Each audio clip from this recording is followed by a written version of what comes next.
जैन सर्वांना आजचं जे लेक्चर आहे ते असणार आहे 17 ऑगस्ट शिफ्ट 3 तलाठी भरती. ठीक आहे. सो आज थोडंसं लेक्चर लेट येईल कारण मी आज खूप वर्षांनी माझी एक मैत्रीण मला कॉल केला तिने आणि बोलत बसलो आम्ही 2-3 तरी तास गेलेच असणार. ठीक आहे ना. लेक्चरला लेट होईल आज, तर त्यासाठी माफी मागते हैं हम आपसे. चला, प्रश्न पहिला. राजस्थान राज्यात भरती परीक्षामध्ये अयोग्य माध्यमांचा वापर प्रतिबंधित करण्यासाठी असलेल्या कायद्याचे नाव काय आहे जो स्पर्धा परीक्षातील अयोग्य माध्यमांच्या वापराचा धोक्याला आळा घालण्यासाठी पारित करण्यात आला आहे? तर इथे उत्तर आहे राजस्थान सार्वजनिक परीक्षा अधिनियम 2022. हा प्रश्न करंट अफेअर्सचा आहे. आता सध्या राजस्थानमधून एक करंट अफेअर आहे. काय आहे? Rajasthan miss universe of India ह्या राजस्थानमधून आहेत. कोण आहेत? Manika Vishwakarma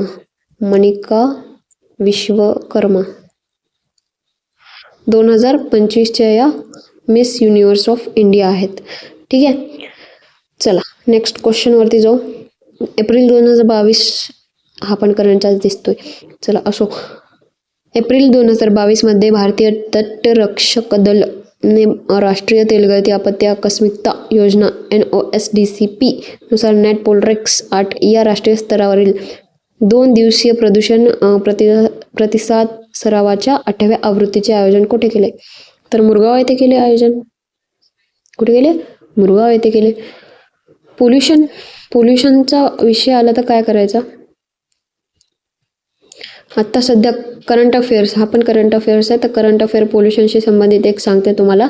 IQ air index म्हणजे हे जगातले करंट म्हणजे किती हे आहे काय म्हणतात पोल्युशन आहे हे सांगतं. IQ एअर इंडेक्स जगात कोण कितव्या नंबरवर आहे? भारताचा रँक किती आहे? IQ एअर इंडेक्स 2025 अनुसार भारताचा रँक हा 5वा आहे आणि 24 अनुसार 7वा. ठीक आहे. आता 5व्यावर आलोत आपण. खूप वाईट आहे आपल्यासाठी. 100+ देशांमध्ये. ठीक आहे. सगळ्यात जास्त पोल्युशन दिल्ली हे युनियन टेरिटरी आहे, केंद्रशासित प्रदेश आणि बर्हिन काय म्हणतात त्याला बर्निहाट हा जो आहे ना हा आसाम आणि मेघालयाच्या बॉर्डरवरती आहे. हा काय म्हणतात जिल्हा आहे. जर जिल्हा विचारला तर बर्निहाट आणि जर UT विचारली तर दिल्ली. ठीक आहे. सो हे करंट अफेअर आहे पोल्युशनवरती. आता नेक्स्ट क्वेश्चनवरती जाऊया. काय म्हणत आहे? भारतीय संविधानातील कोणता अनुच्छेद हा संसदेला एका नवीन राज्य निर्माण करण्याचा एकमेव अधिकार देतो जो स्पष्टपणे दर्शवतो की भारतीय संविधान हे विशिष्ट संघराज्य विशिष्टांसह एकात्म रूपाचे आहे? सांगितलेलं आहे मी अनुच्छेद 2 मध्ये आपला क्लास फर्स्ट झालेला जो लेक्चर 1 आहे ह्याचा, तर त्यामध्ये मी सांगितलेलं आहे तलाठी भरतीच्या की पूर्ण सांगितलेलं पार्ट 1 पार्ट 2. ठीक आहे. ते करून घ्या लेक्चर, म्हणजे असे प्रश्न पार्ट 1-2 मधले कुठलेही प्रश्न आले तुम्हाला सोडवता येतील. म्हणजेच काय तर आता समजा आपल्या भारतामध्ये बांगलादेशला ॲड व्हायचं आहे तर कोणत्या अनुच्छेदानुसार ॲड होईल किंवा कोणत्या आर्टिकलनुसार? तर आर्टिकल नंबर 2 नुसार ॲड होतील. जर आता 3चं सांगत आहे. जर काय म्हणतात गुजरातला 2 भाग करायचे. आता तर गुजरात खूप मोठा झाला आहे, गुजरातचे खूप हे असेल नाही आहे तसं, 2 भाग करायचे आहेत तर काय करणार? ते आर्टिकल 3 नुसार चेंजेस करणार. आर्टिकल 5 तर सिटिझनशिपचा आहे, त्याचा या गोष्टीशी एकही घेणं देणं नाही. सिटिझनशिप ठीक आहे म्हणजेच नागरिकत्व. तर 4 मध्ये जे आर्टिकल 3 आणि 2 मध्ये चेंजेस होतील ना ते 4 मध्ये ॲड होईल. ठीक आहे. नेक्स्ट क्वेश्चनमध्ये जाऊया. आता तुम्हाला रिव्हिजन करायचं आहे आज. रिव्हिजन काय करायचं आहे? ज्यांनी लेक्चर केलेलं आहे त्यांनी पार्ट 1 अँड पार्ट 2 हे तुम्ही पाठ करत म्हणजे किंवा पाठ झालेला असेल तरी रिव्हिजन करायचं आहे. Next question. 4था प्रश्न काय म्हणत आहे? 28 डिसेंबर 2022 रोजी कोणत्या ठिकाणी भारतीय लष्कराने झोन 3 भूकंप विनिर्देश आणि जवानांसाठी हरित इमारत मानकांचे अनुपालन करून आपल्या पहिल्या 3D मुद्रित आपत्ती प्रतिरोधक घराच्या युनिट संरचनाचे किंवा disaster resilient house dwelling unit structures उद्घाटन केले. तर इथे पण करंट अफेअरचा प्रश्न आहे, बराच मोठा हा प्रश्न होता. अहमदाबाद कंटोन्मेंट हे उत्तर आहे. त्यावेळेसचा करंट अफेअर्सचा होता. आता अहमदाबादचं नाव आलेलंच आहे. तर पहा, अहमदाबादमध्ये सध्या वीर सावरकर म्हणून एक स्पोर्ट्स स्टेडियम सुरू होत आहे, जे भारताचं खूप मोठं स्पोर्ट्स स्टेडियम असेल. वीर सावरकर स्पोर्ट कॉम्प्लेक्स या नावाने. ठीक आहे, ते भारताचा खूप मोठा स्पोर्ट कॉम्प्लेक्स असणार आहे अहमदाबादमध्ये. दुसरी गोष्ट GI टॅग लागलेला आहे. GI टॅग म्हणजेच हे इम्पॉर्टंट टॅग असतो एखाद्या बिझनेससाठी. सौदागिरी ब्लॉक प्रिंट नावाचा आहे अहमदाबादमध्ये. Saudagiri block print. किती घाण अक्षर काढते रे बाप्पा. असो, नेक्स्ट क्वेश्चनवरती जाऊया. इतकं तर समजलं ना. 2011च्या म्हणजे जीभ का क्या कैसी जीभ लपलप असं का होत आहे मला. म्हणजे मराठी वाचताना ना काय होतं मला देव जाणे. एकदम मला लहानपणी बहुतेक घरच्यांनी मध खाऊ घालायचं होतं बचपन में. 2011च्या जनगणनेनुसार भारतातील पुरुषांमधील साक्षरता दर किती आहे? तर 82.14%. गेल्या वेळेस केरळचा विचारला पुरुषांमध्येच. ठीक आहे, आत्ता ते विचारत आहे पूर्ण भारताचा. ठीक आहे, 82.14% आहे. अगर त्यांनी फिमेल विचारला असता, स्त्रियांचा विचारला असता तर किती असता? 65.46%. ओव्हरऑल सगळं मिळून किती आहे? ओव्हरऑल 74.04% आहे. सगळ्यात कमी लिटरसी रेट किंवा सगळ्यात कमी साक्षरता दर कोणाचा आहे? तर बिहार या राज्याचा आहे. बिहारी लोक खूप कमी शिकलेले. ठीक, पण बिहारी लोकच तिकडे बाजी मारतात ना UPSC मध्ये. 61.8%. मेल किती आहेत? मेलचा साक्षरता दर किती आहे? 71.2%. आणि फिमेलचा किती आहे? फिमेलचा 51.5%. ठीक आहे, इतना समज में आया. एक आपण वन शॉट घेऊन टाकूया यार सेन्ससचा पण. नेक्स्ट क्वेश्चन, 6वा प्रश्न. डॅश यांना भारतीय राष्ट्रवादाचे प्रेषित असे म्हटले जाते.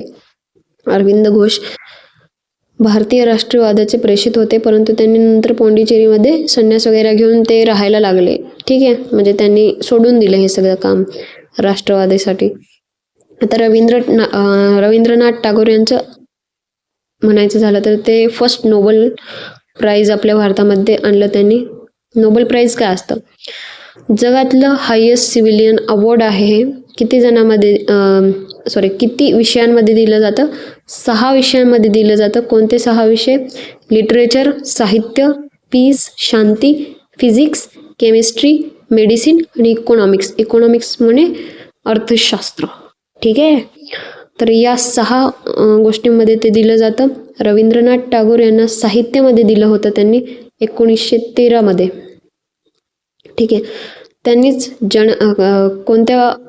कोणत्या गोष्टीसाठी, कोणत्या साहित्यासाठी? गीतांजली. ठीक, त्यांनीच जनगणमन हे नॅशनल अँथम भारताचे राष्ट्रगीत आणले आणि त्यांचे बेंगॉली राष्ट्रगीतही त्यांनीच आणले. ठीक आहे, अजून काय? मला तुम्ही कमेंटमध्ये सांगायचं आहे की जनगणमन हे केव्हा अडॉप्ट केलेलं आहे. ठीक आहे, केव्हा संविधान समितीने अडॉप्ट केलेला आहे. अजून काय? त्यांना एक सर नावाचा किताब मिळाला होता ब्रिटिशांकडून. सर म्हणजे ती पदवी दिली होती त्यांना. पण जलियनवाला बाग हत्याकांड झाला होता ना, त्यावेळेस ते किताब त्यांनी काय म्हणतात त्याला त्याग केला होता. त्या किताब त्यांनी वापस केला. ते मला नको हे किताब म्हणून. जलियनवाला बाग हत्याकांड माहिती आहे पंजाबमध्ये झाला होता. जनरल ओडवायरने करून आणला की सगळ्या निष्पाप लोकांवरती त्यांनी गनने उडवलं होतं. कधी पंजाब गेला तर जाऊन या, मस्त आहे, पाहण्यासारखं आहे. म्हणजे मी पण 2024मध्ये जाऊन आले. त्यांनी जे काही निष्पाप लोक होते त्यांनी स्वतःला वाचवण्यासाठी इतकी खोल अशी हे होती ना, तिथे काय म्हणतात त्याला विहीर होती, त्यामध्ये उड्या टाकलेल्या आहे. तिथे काय गोळ्यांचे वगैरे असे हे दिसतात, आत्तासुद्धा. आणि तिथे असं रिप्रेझेंट खूप छान केलेलं आहे, म्हणजे कोरून कोरून सांगितलेलं आहे की इथे असं असं झालेलं, इथे तसं तसं झालेलं. एकदम फुटलेले वगैरे जे विटा आहेत ते विटा तसेच केलेले आहेत त्यांनी. गोळ्याचे वगैरे इतके मोठे गोळ्याचे ते हे दिसतात, काय म्हणतात त्याला, होल्स दिसतात. एकदा जाऊन या. ठीक.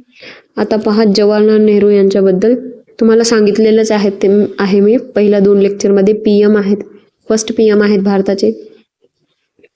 ठीक आहे. त्यांनी discovery of India he book लिहिलेली आहे, हे सांगितलं आहे मी, ते रिवाईज करा.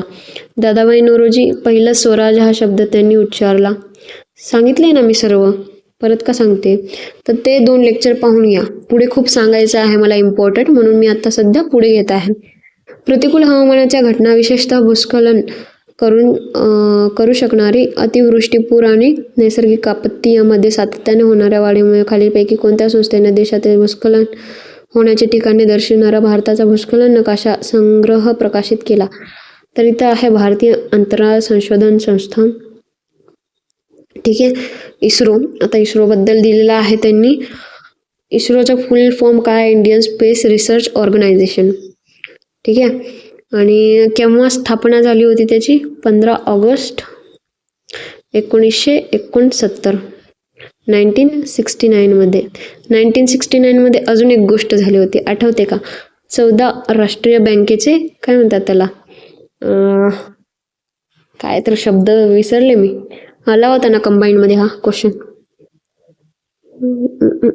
14 राष्ट्रीय बँकेचे विलिनीकरण का काहीतरी होता, पण होता. ठीक आहे. एवढं लक्षात ठेवा की 14 बँकचे काहीतरी झाले होते. बँक त्याच काळात काय झालं होतं? 15 ऑगस्ट 1969 मध्ये इस्रो स्थापन झाले होते. संस्थापक कोण होते? विक्रम साराभाई, VS. आणि हेडक्वार्टर होता बंगळुरू,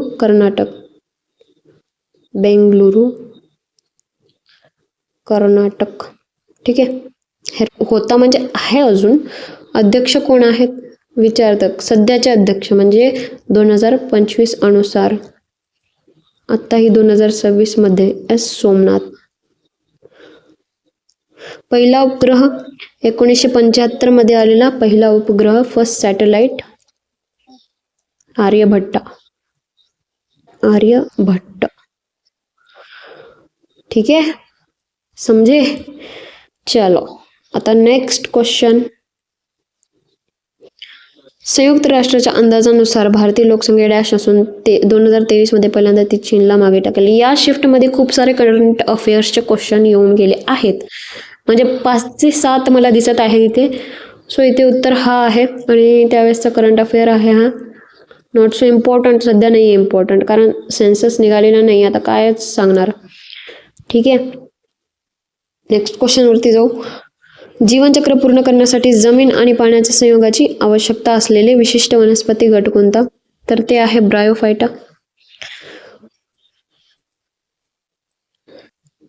आता इथे न्यू टॉपिक तयार होतो. कुठला? प्लांट किंगडम वाला. जर तुमचा प्लांट किंगडम झाला असेल तर चांगली गोष्ट, नाही झालाय तर मी एक बनवलेला आहे बहुतेक तरी व्हिडिओ, ते पहा. नाही तरी मी एक इथून बेसिक पासून सांगणार आहे. तर किंगडम प्लांटीमध्ये किंवा प्लांट किंगडममध्ये 2 प्रकार असतात. कुठले कुठले? एक असतो क्रिप्टोगॅमे आणि एक असतो फनेरोगॅमे. क्रिप्टोगॅमेमध्ये 3 प्रकार असतात. कुठले कुठले? थॅलोफायटा, ब्रायोफायटा आणि टेरिडोफायटा. टेरिडोफायटामध्ये PTE अशी स्पेलिंग येते.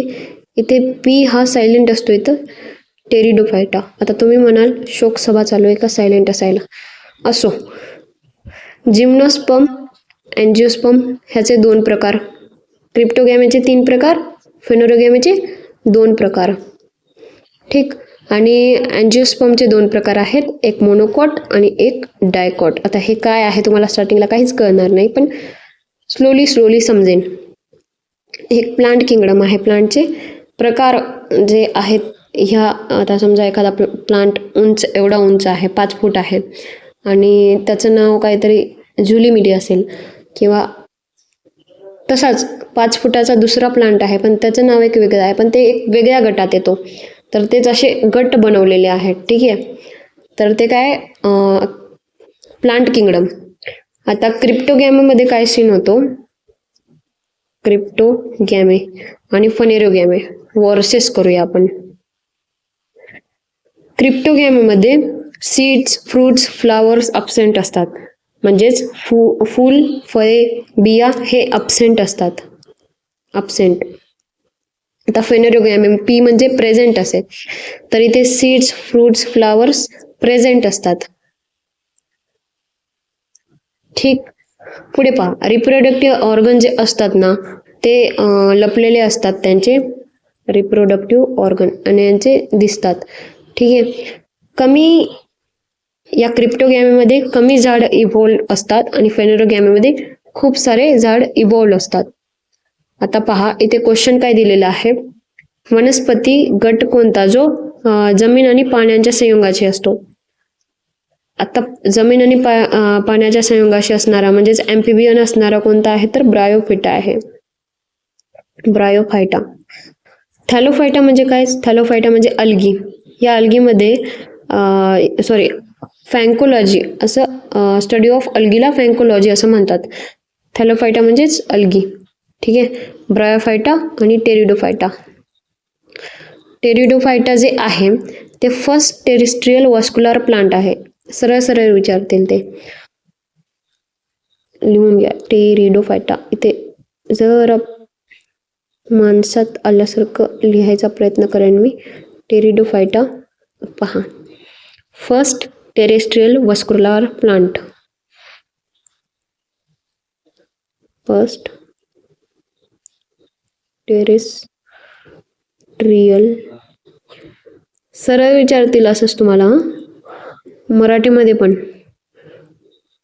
तर हा टेरिडोफायटा आहे. ठीक आहे, आता एक एक मी नंतर तुम्हाला एक्झाम्पल्स देईल किंवा आताच लिहून घ्या तुम्ही. ब्रायोफायटाचे जे एक्झाम्पल्स आहेत ते आहेत मर्चंटिया आणि रिशिया. जिम्नोस्पर्मचे काय आहेत, तर पाईन्स दिओदार,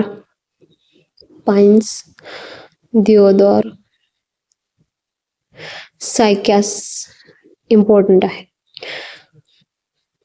आता हा ब्रायोफायटा असा काही सीन नाहीये बरं, असा काही शब्दच नाहीये ब्रायोफायटावाला, हे चुकीचा दिलेला आहे त्याने. आणि टेरिडोफायटामध्ये एक्झाम्पल्स मर्सिलिया, फॉन्स, हॉर्सटेल्स हे 3 आहेत. ते विचारू शकतात तुम्हाला, हे 4 ऑप्शन देतील, त्यामधनं हे 3 देतील ते, आणि टेरिडोफायटा कुठला नाहीये असं ते एखाद्या ऑप्शनमध्ये ऑड मॅन आउट देऊ शकतात. ठीक आहे, सो हे वर थोडं सांगितलेलं आहे मी, ते तुम्ही ॲड करून घ्या तुमच्या नोट्समध्ये. नेक्स्ट क्वेश्चनवरती जाऊ. महालवारी जमीन महसूल पद्धतीतील महाल हा शब्द अर्थ काय आहे, तर महाल हा अर्थ गाव आहे. सांगितलेलं आहे मी तुम्हाला महालवारी पद्धतीबद्दल, जी UP मध्ये येते, MP मध्ये होती किंवा पंजाबमध्ये होती आणि हरियाणा. ठीक आहे, कोणाच्या काळामध्ये होती, हॉल्ट मॅकेन्झी. आणि केव्हा, 1822 मध्ये. ठीक आहे, नेक्स्ट क्वेश्चन वरती जाऊ. 1890 मध्ये खालीलपैकी कोणती बडोद्यात तंत्र शिक्षणासाठी कलाभवन नावाची संस्था स्थापन केली, तर सयाजीराव गायकवाड. अजून एक गोष्ट केलेली आहे त्यांनी, आंबेडकर आणि शाहू महाराज यांना त्यांनी फ्री शिक्षण दिलेलं आहे. म्हणजे त्यांनी काय म्हणतात ते, थोडंसं लंडनला जाण्यासाठी पैसे वगैरे दिले होते त्यांनी, स्कॉलरशिप वगैरे. ठीक आहे, लोकमान्य टिळक खूप इम्पॉर्टंट पर्सनॅलिटी आहे, थोडंसं नंतर घेऊ यांच्याबद्दल. महादेव गोविंद रानडे यांनी पुणे सार्वजनिक सभा सुरू केली होती, सार्वजनिक सभा. केव्हा, तर 1870मध्ये सुरू केली होती त्यांनी. पुन्हा सार्वजनिक सभा, हे एक इम्पॉर्टंट आहे त्यांच्याबद्दल. दादाभाई नौरोजीबद्दल सांगितलेलंच आहे मी तुम्हाला. आता लोकमान्य टिळक, त्यांनी 2 न्यूजपेपर स्टार्ट केले होते. द मराठा, जो की इंग्लिशमध्ये होता, आणि केसरी, जो मराठीमध्ये होता. लोकमान्य टिळकांनी अजून काय केलेलं आहे इम्पॉर्टंट, त्यांची डेथ एक लक्षात ठेवा 1920 मध्ये झाली होती. ओके. परत त्यांनी सार्वजनिक गणपती सुरुवात केली होती, गणपती बाप्पाची. ठीक आहे, लोकमान्य टिळकांनी. आणि मंडालेच्या तुरुंगात ते होते ना, मंडालेच्या तुरुंगात त्यांनी एक बुक लिहिलं होतं. कुठलं बुक मला आठवत नाहीये, पण लिहिलं होतं कुठलं तरी. माझे जीवन तर ह्यांनी लिहिलं होतं ना, त्यांचे शिष्य, काय नाव, सावरकर यांनी. हे नाहीये. सो लोकमान्य टिळकाबद्दल तर इतकं इम्पॉर्टंट आहे. जेवढं सांगितलं तेवढं लक्षात ठेवा. अजून काही वाटलं तर नेक्स्ट लेक्चरमध्ये सांगेन मी. झाडाचे वय निश्चित करण्यासाठी कोणते दृष्टिकोन अस्तित्वात आहेत? आता त्याचा आकार आधारित, झाड आकार म्हणजे आकार कितीही वाढत जाईल, म्हणजे कितीही वर्षाचे होईल का? नाही, त्याशी संबंधित नाहीये काही. आकार म्हणजे किती जाड होऊ शकतो. उंचीशी काही संबंधित नाहीये त्याच्या. झाडावरील पानांची संख्या, उन्हाळा आला की पानं पडून जातात, काही संख्या वगैरे राहत नाही त्या झाडांची. तर झाडातील खोडातील वलयांची संख्या आपल्याला लहानपणीच घरची सांगितलेलं असतं. घरचं कोणीतरी म्हणतं की यार हे जे आहे ना, हे असं झाडाचं तर त्याच्याशी काय होतं, एज कळते झाडाची. ठीक आहे, या गोलमुळे. Next question. थोडीशी डिम वाटत आहे का मी तुम्हाला आज? काय झालंय मला अचानकच, मला जरा तिच्याशी बोलल्यामुळे ना, म्हणजे तिकडेच थोडंसं लक्ष आहे. पूर्णपणे माझं आज लेक्चरमध्ये लक्ष नाहीये. घ्यायला तर लागेल. आणि काही मिस होणार नाही, टेन्शन नका घेऊ. खालीलपैकी कोणता ईमेल संदेशाचा एक भाग आहे? तर हा आहे मेसेज हा एक भाग आहे संदेशाचा. हीडर म्हणजे काय? हीडर म्हणजे टू द प्रिन्सिपल आपण लिहत होतो ना स्कूलमध्ये, कॉलेजमध्ये, टू द डिअर प्रिन्सिपल, ते हीडर असतं. फुटर युअर्स फेथफुल, त्या टाईपचा युअर्स फेथफुल. ॲड्रेस आपल्या घरचा पत्ता, नाहीतर प्रिन्सिपलच्या घरचा पत्ता. घरचा नाही, स्कूलचा पत्ता आपण लिहायचो. ठीक आहे. नेक्स्ट क्वेश्चन आहे, हा कम्प्युटरचा क्वेश्चन होता. साधासा बेसिक असा क्वेश्चन होता तो, काय हार्ड नव्हतं त्यामध्ये. लॉजिक लागून सुटला असता. असे बरेच आपल्याला प्रश्न दिसतील एक्झाममध्ये की लॉजिक लागून सुटेल, तर ते प्रश्न हातनं जाऊ देऊ नका. ठीक आहे, त्याला मार्क्स आणायचा प्रयत्न करा. खालीलपैकी कोणत्या समाजसुधारकाने शांताबाई नावाच्या आपल्या विधवा मुलीचा पुनर्विवाह लावून दिला होता? तर भंडारकर यांच्यासोबत लावून दिला होता. आगरकर बद्दल मी सांगितलेलं आहे. रक या शब्दामध्ये सुधारक आहे, सुधारक. ठीक आहे, रक हे लक्षात ठेवायचं आहे. चिपळूणकर, विष्णुशास्त्री चिपळूणकर यांनी निबंधमाला हे त्यांचे न्यूजपेपर स्टार्ट केले होते. विष्णुबुवा ब्रह्मचारी हे काय म्हणतात, सनातनी होते आणि त्यांनी सनातनाचं प्रवचन केलं होतं. ठीक आहे. Next question. नागरिकत्व अधिनियम 1955 नुसार खालीलपैकी कोणत्या मार्गाने एखादी व्यक्ती भारताचे नागरिकत्व गमावू शकते? तर त्याग, समाप्ती, वंचन, तिन्ही. टर्मिनेशन, डिप्रिव्हेशन, रिनाऊन्सिएशन,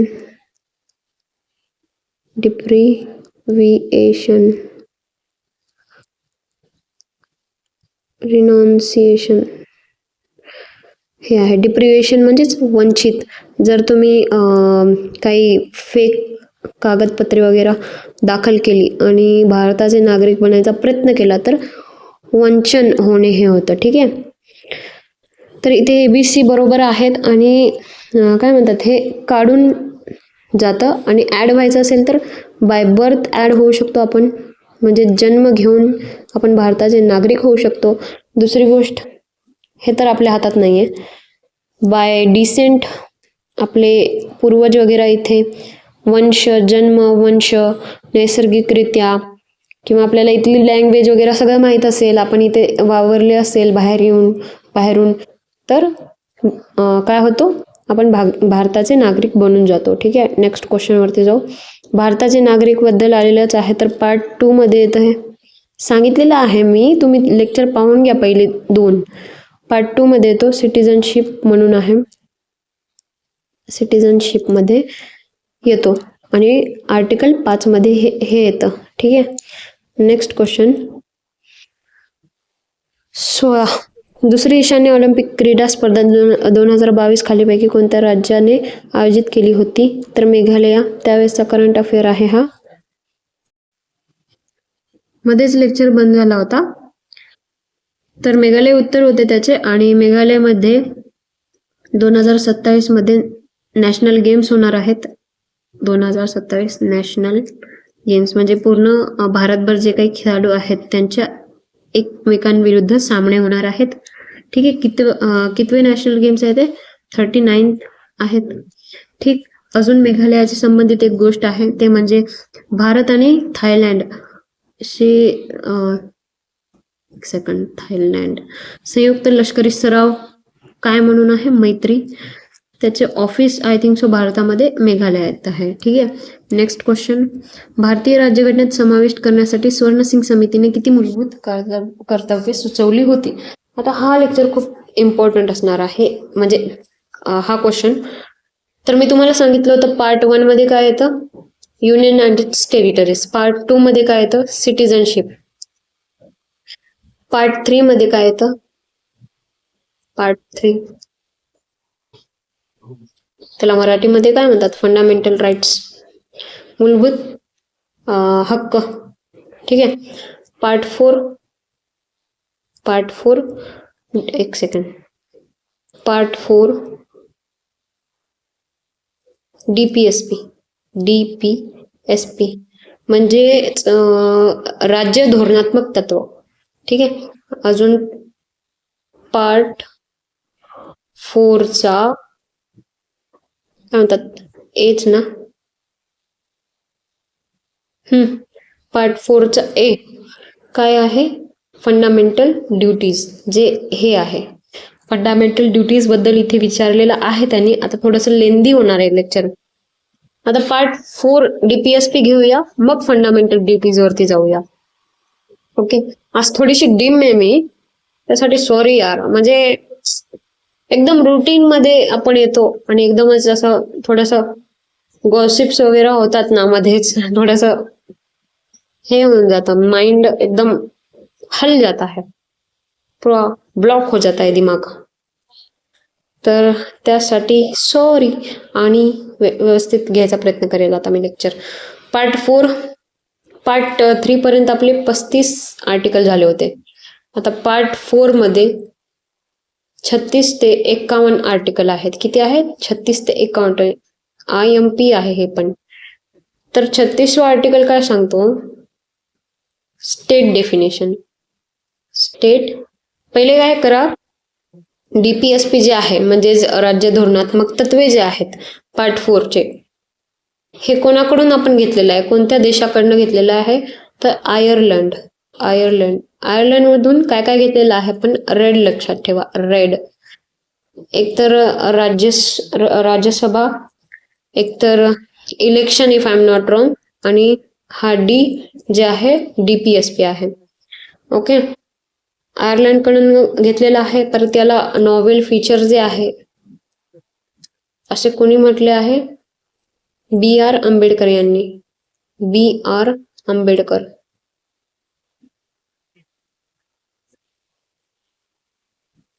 ठीक आहे, नेक्स्ट 36वा आर्टिकल काय सांगतो? स्टेट. जो 12वा आर्टिकल सांगतो ना तोच 36 शी संबंधित आहे. 37वा काय सांगतो? अंमलबजावणी. मी इथे ट्रिक देणार आहे तुम्हाला 40 पासन. ठीक आहे, आता सध्या हे काय म्हणतात, रट्टा मारा. 36, 37, 38. 38वा काय सांगतो? सामाजिक न्याय. सामाजिक न्याय जो 44व्या कॉन्स्टिट्यूशनल अमेंडमेंट सुधारणेमध्ये ऍड केलेला आहे 1978. 4+4 8. ओके. 39 काय सांगतो? राज्यांची तत्वे. राज्यतत्वे. इतना समजा. कोणते तत्वे असतात राज्याची? LDC goes to PSC. आता हे LDC PSC काय आहे? लाईव्हलीहूड, परत डिस्ट्रीब्युशन, सी पासून काय येतं हे सी जरा बाजूला ठेवा, मी कमेंटमध्ये सांगेन. P म्हणजे पे, H म्हणजे हेल्थ आणि C म्हणजे चिल्ड्रन. ठीक आहे. So LDC goes to PSC 39 मध्ये येतं, जो 42nd कॉन्स्टिट्यूशनल अमेंडमेंट 1976 शी संबंधित आहे. 39A चा काय येतो? 39A हा न्याय व्यवस्था सर्वांसाठी समान आहे असं सांगतो. न्याय व्यवस्था समान, एवढं लक्षात ठेवा. आता इथनं पुढे येतो आपला ट्रिक. आता 40 आहे. 40 मध्ये काय होतं? एक पंचायत बसते. पंचायत लक्षात ठेवा. पंचायत बसते. पंचायतमध्ये काय होतं? रोजगाराचा हक्क हा विषय निघतो. रोजगाराचा हक्क हा 41 आहे. ठीक आहे. हा विषय निघाल्यानंतर 42 मध्ये काय होतं? सगळ्यांना हक्क, न्याय मिळावा या रोजगारामध्ये असे अटी असतात. न्याय अटी, अटी व मानवतेच्या अटी. ओके. आता हा 42चा झाला. आता 43 काय सांगतो? जीवनमान वेतन. अटी तर दिल्या, पण अटी देऊन जीवनाचा पण प्रश्न इम्पॉर्टंट आहे. या जीवनमान वेतन मध्ये एक गोष्ट लक्षात ठेवा, म्हणजे मॅटर्निटी रिलीफ पण येतं बरं का. म्हणजे आता काय होतं, प्रेग्नन्सी असते स्त्रियांची तेव्हा गव्हर्नमेंट काय करतं? सुट्ट्या देतं ना, तर ते एक जीवनमान वेतन यात येतं. 43 झाला. आता 43चा A लक्षात ठेवा. 43चा A काय म्हणतो? कामगारांचा सहभाग पण असावा. पहा काय काय झालं सीन. पंचायत बसली. पंचायतीमध्ये काय झालं की रोजगाराचा हक्क हा विषय निघाला, जो 41 आर्टिकलमध्ये. 42 आर्टिकल काय सांगतं? रोजगार मिळाला तरी न्याय व मानवतेच्या अटी ऍड करणं इम्पॉर्टंट असं 42 सांगतो. मग 43 मध्ये काय होतं? जरी अटी मान्य झाल्या तरी काय हे जीवनमान वेतन इम्पॉर्टंट आहे. तर 43चा A मध्ये काय येतो? जीवनमान कामगारांचे सहभाग, जीवनमान वेतन झाले. आज का मला असं होत आहे? कसं तेव्हाच करायचा होता लेक्चर यार. थोडस 43A झाला. आता 43B पहा. पद्धतशीर रोजगार व सहभाग. पद्धतशीर रोजगार व सहभाग. 43B. आता 44 काय सांगतो? युनिव्हर्सल सिव्हिल कोड, म्हणजेच काय?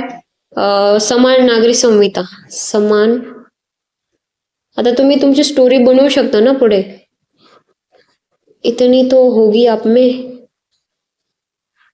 क्या बोल रही हूँ मैं तो.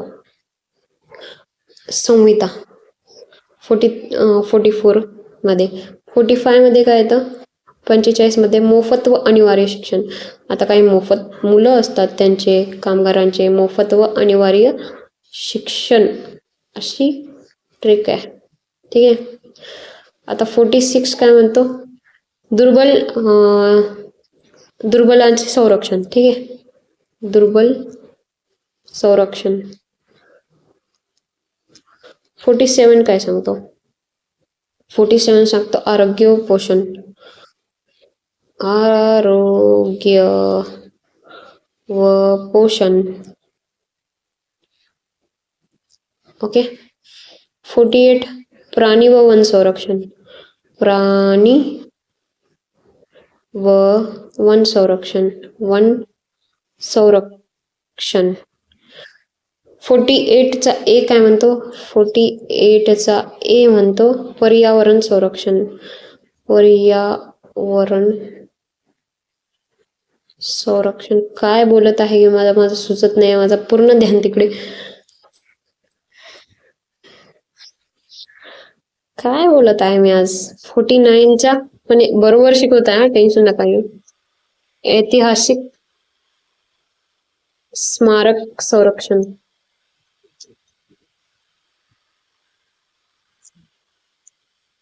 हो, तर हा लेक्चर मी अजून कधीतरी एकदा घेईन, ठीक आहे.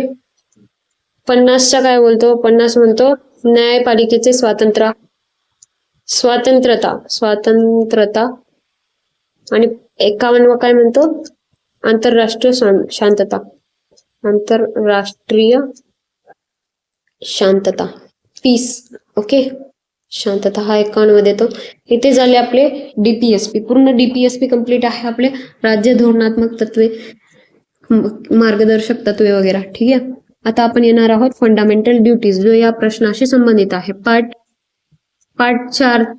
4 आहे. पार्ट 4चा भाग ए, ठीक आहे. आणि आर्टिकल 51A हा एकच आर्टिकल आहे, पण त्याच्यामध्ये पार्ट आहेत. कोणते कोणते आहेत? A, B, C, D, E, F, G, H, I, J, K. हे पूर्ण 11 असे आहेत, ठीक आहे. आता पहिले तर फंडामेंटल ड्युटीज किंवा मूलभूत कर्तव्ये हे माहिती जाणून घेण्याबद्दल थोड्याशा गोष्टी लक्षात ठेवा. यांना नॉन एन्फोर्सिएबल म्हणतात, हे माहिती असू द्या. आणि फंडामेंटल ड्युटीज जे आहेत किंवा मूलभूत कर्तव्ये जे आहेत आपण कुठून घेतलेले आहेत? तर USSR म्हणजेच काय? रशियाला कधी कधी ते रूस पण देतील किंवा सोव्हिएत युनियन पण देतील, ठीक आहे. बरेच असे नाव आहेत त्या देशाला, त्यामुळे लक्षात ठेवा. आता हे जे आहेत फंडामेंटल ड्युटीज हे फक्त भारतीयांना लागू आहेत, फॉरेनरला लागू नाही आहेत. दुसरी गोष्ट, हे कोणत्या अमेंडमेंट, कोणत्या सुधारणेनुसार ॲड झालेले आहेत? तर 42वी सुधारणा, कॉन्स्टिट्युशनल अमेंडमेंट 4+2 76, ठीक आहे. 1976 मध्ये हे ॲड झालेले आहे. सगळ्यात अगोदर म्हणजे ओरिजिनली 10 फंडामेंटल राईट्स होते. आता पूर्ण मिळून किती आहेत? 11 फंडामेंटल राईट्स आहेत, म्हणजे के ॲड झालेला आहे, ठीक आहे.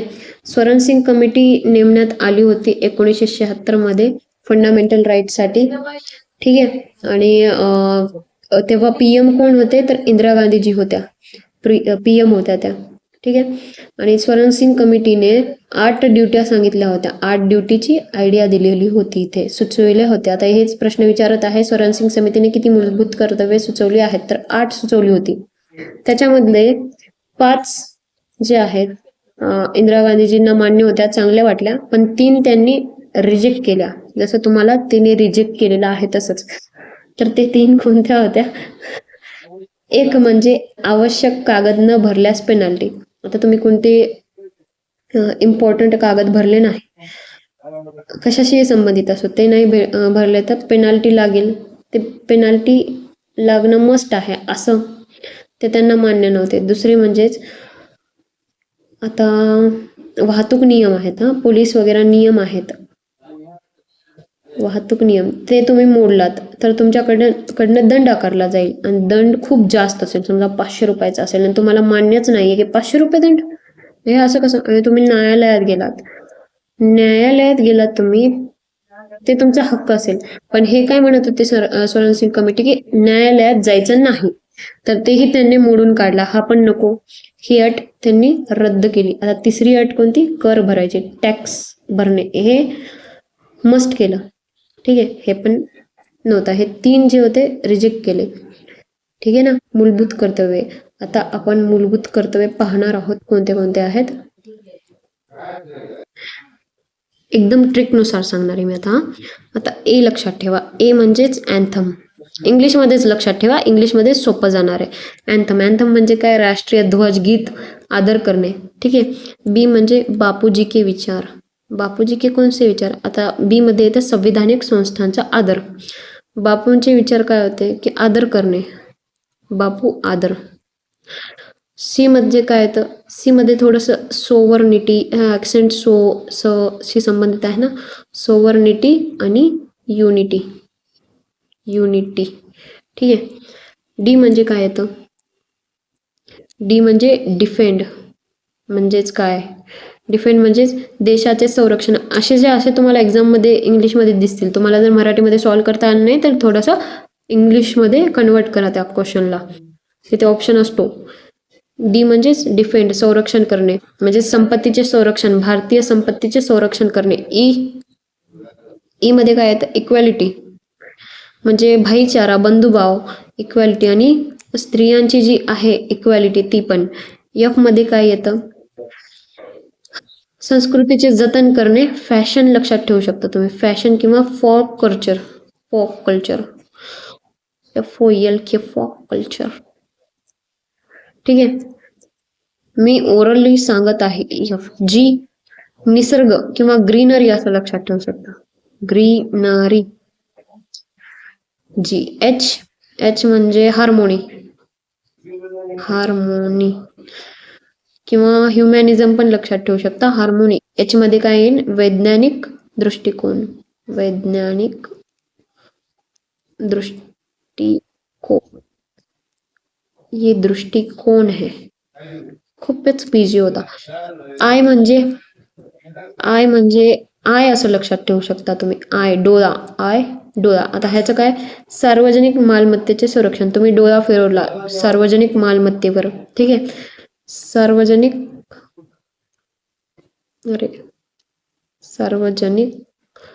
मालमत्तेचे संरक्षण.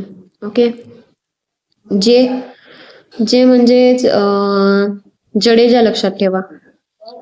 जडेजा काय करतो, राष्ट्रोत्कर्षासाठी प्रयत्न करत असतो क्रिकेट खेळून.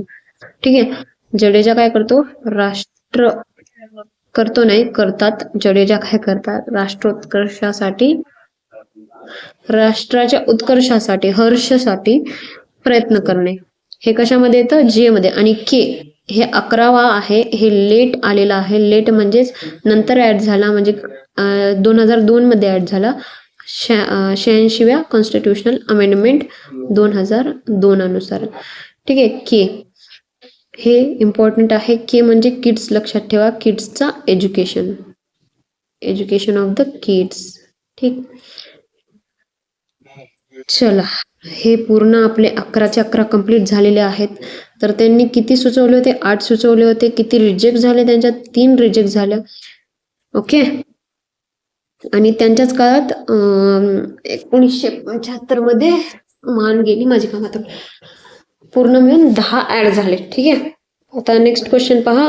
21 जुलै 1905 मध्ये लॉर्ड कर्झनच्या व्हाईसरॉयच्या अधिकार क्षेत्रात खालीपैकी कोणती घटना घडली. तर बंगालची फाळणी त्यांनी एक्स्ट्रा दिलेला आहे. हा 1905 पण लक्षात ठेवू शकता, मी बऱ्याच वेळेस सांगितलेलं आहे. 1905 बंगालची फाळणी, 1905 बंगालची फाळणी. बंगाल जे होता त्यामध्ये जे इकडली साईड होती, म्हणजेच वेस्ट साईड होती, ती हिंदू लोकांसाठी ठेवू, आणि जे ईस्ट साईड होती, म्हणजेच पूर्व जी होती, ती मुस्लिम लोकांसाठी ठेवू, असं लॉर्ड कर्झनचं कूटनीती होती. ही खूप घिणवणी हरकत नीती केली होती. म्हणजे भारतात मुस्लिम आणि हिंदूमध्ये लढाया व्हायला पाहिजे असं त्यांचा हेतू होता. या प्रकारे गांधीजींनी बरेच असे त्यात काय म्हणतात उपोषण केली, बऱ्याच लोकांनी बऱ्याच गोष्टी केल्या. ठीक आहे. एक्सेप्ट नाही केले, कोणी उपवास केले त्या गोष्टीसाठी की नाही आमच्या इथे हे जमणार नाही, बंगालची फाळणी वगैरे. ठीक आहे. सर्वोच्च न्यायालयाची स्थापना केव्हा झाली होती, तर 28 जानेवारी 1950 मध्ये. तर 1950 आणि 1905 इज द अपोजिट थिंग. आणि तेव्हा पहिले काय म्हणतात सरन्यायाधीश कोण होते, तर HJ केनियाजी, पूर्ण नाव मला आठवत नाही म्हणून HJ केनियाजी होते. ओके. आणि काय असो, भारतीय राष्ट्रीय काँग्रेस ती फुटली होती 1907 मध्ये. कुठे, सुरत अधिवेशन मध्ये फुटली होती. म्हणजे जहाल आणि मवाळ झाला, मग त्यामध्ये तयार झाले जहाल वेगळे. जहाल म्हणजे खूप इंग्रजांना मारून बिरून काढून मग आपण आपला देश स्वातंत्र्य करू. मग म्हणजे गांधीजींच्या विचारात चालणारे नाही, आपण फक्त शांततेच्या मार्गाने आपला देश जिंकू, असं त्या प्रकारे दोन गट झाले त्यामध्ये. आणि 1907 मध्ये कोण अध्यक्ष होते? रसबिहारी बोस होते. ठीक. पिट्स इंडिया अधिनियम मंजूर केव्हा झाला? तर तो मंजूर झाला 1784. खूप लांबचा होता, हे तर येणारच नाही, 2 चेंज झाले असते. दुसरी गोष्ट, राष्ट्रीय काँग्रेस फुटली, पण 1916 मध्ये एक झाली होती बरं का. 1916 मध्ये राष्ट्रीय काँग्रेस एक झाली. म्हणजेच त्यांचे जे काही गैरसमज होते ते गैरसमज त्यांचे दूर झाले. पहा किती वर्षानंतर दूर झाले त्यांचे गैरसमज. आणि कोणता होता त्यावेळेस? लखनौ मध्ये झाले होते. लक झाला असं आपण लक्षात ठेवू शकतो. आणि अजून एक गोष्ट झाली होती 1916च्या अधिवेशनात लखनौच्या, की मुस्लिम लीग आणि INC पण एक झाली होती. मुस्लिम लीग जी 1909 मध्ये स्थापन झालेली होती. 9 की 6 थोडंसं कन्फ्युज आहे, सांगा जरा कमेंट मध्ये. नेक्स्ट क्वेश्चन, जैन पंथांना डॅश आणि डॅश या नावाने ओळखले जाते?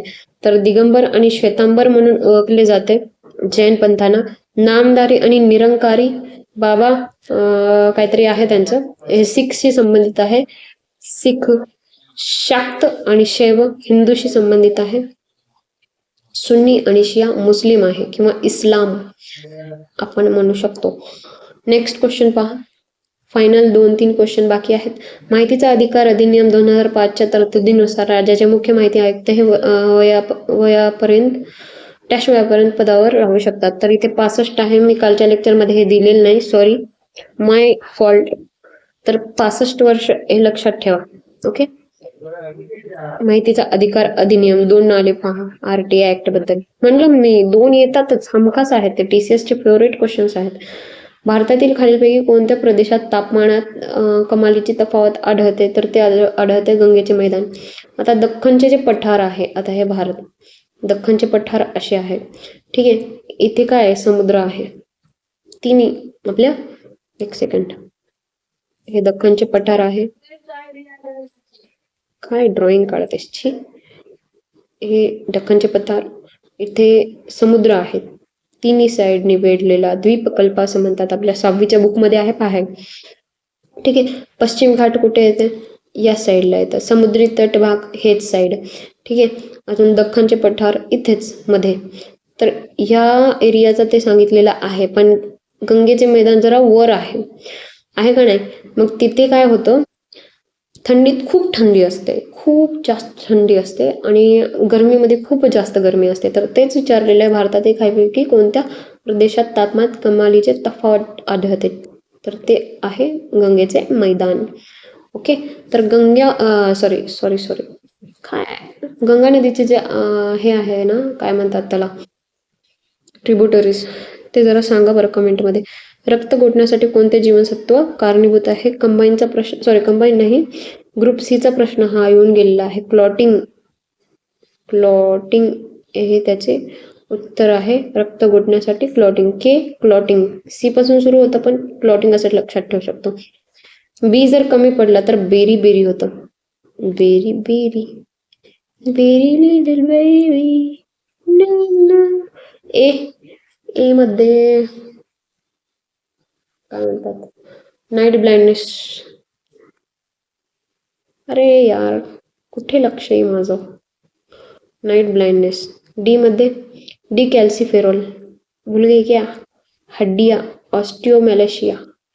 ऑस्टिओमॅलेशिया संबंधित आहे. डीलाच काय म्हणतात? Sunrise vitamin. के क्लॉटिन. फायलोक्विनॉन म्हणतात. एला काय म्हणतात? तर रेटिनॉल म्हणतात. बीला काय म्हणतात? बी अरे भूल गई क्या? TRN, thiamine. बी बनला थायमाइन, ठीक आहे.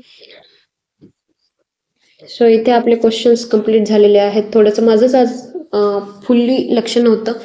किती वाजले आहेत?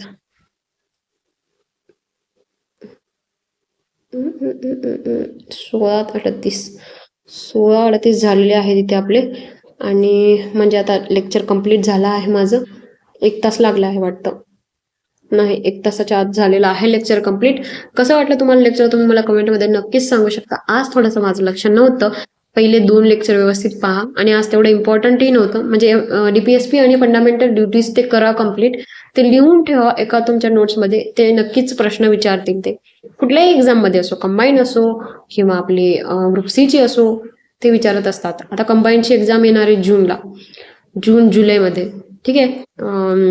ग्रुप बीची. तर त्यासाठी फुल मेहनत घ्या. काय इथे तुम्हाला कामी पडतील हे लेक्चर नक्कीच. तर तुम्ही मला सांगा आता तुम्हाला लेक्चर कसा वाटला आहे. मी व्यवस्थित शिकवले का आज किंवा काही डल वाटलं का आज माझं. त्यासाठी सॉरी. म्हणजे आता उद्यापासून नाही होणार असं. ठीक आहे. तर लेक्चरला मी एंड करते इथून. म्हणजे आजचं लेक्चर एंड करते. उद्या परत भेटूया. जय हिंद.